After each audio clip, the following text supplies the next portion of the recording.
Mobile తీయాలి.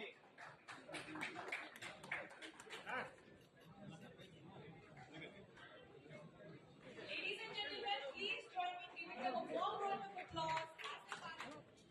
I would humbly request our Honorable Minister of Civil Aviation. Vijayawada airport కి సంబంధించి ఒక 2 కార్యక్రమాలు పెట్టుకున్నాం. ఎయిర్పోర్ట్ కి ఎంట్రన్స్ రోడ్డు, ఒక కొత్త రోడ్డు మన హైవే పాయింట్ నుంచి దాన్ని ఇనాగ్రేట్ చేసుకోవడంతో పాటు ఢిల్లీకి అలాగే విజయవాడకి ఒక కొత్త కనెక్షన్ ఇండిగో వాళ్ళ సహకారంతో అది కూడా ఈ రోజు మనం లాంచ్ చేసుకుంటున్నాం.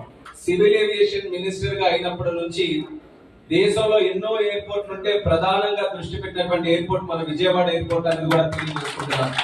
దానికి కారణం చంద్రబాబు నాయుడు గారు, పవన్ కళ్యాణ్ గారు ప్రత్యేకంగా వాళ్ళు కూడా చెప్పి ఈ విజయవాడ ఎయిర్పోర్ట్ ని మనం డెవలప్ చేసుకోగలిగితే, ఈ కనెక్టివిటీని దేశంలో ఉన్నటువంటి ప్రతి నగరానికి మనం అందించగలిగితే మన క్యాపిటల్ కి ముందుగా చాలా మంది వస్తారు, తద్వారా మన రాష్ట్రం కూడా అభివృద్ధి చెందడానికి అవకాశం ఉంటుందని వాళ్ళు ఒక డైరెక్షన్ ఇచ్చిన తర్వాత ప్రత్యేక దృష్టి పెట్టి నాకు తెలిసి ఈ 3 నెలల్లో ప్రభుత్వాలు ఏర్పాటైన 3 నెలల్లో ముంబైకి మనం స్టార్ట్ చేసుకున్నాం.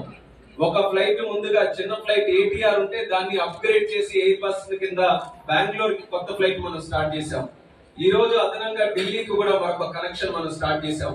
అంటే చంద్రబాబు నాయుడు గారికి, నరేంద్ర మోదీ గారికి కలుసుకోవడానికి అదనంగా ఇంకో కార్యక్రమం కూడా చేశామని వాళ్ళ రిలేషన్ ఎంత బలంగా ఉంటే దేశం గాని రాష్ట్రం గాని అంత సుభిక్షంగా ఉంటుందనే ఆలోచనతో 2 క్యాపిటల్స్ ని కూడా మరొక కనెక్షన్ తో ఈ రోజు కలపడం జరుగుతుంది.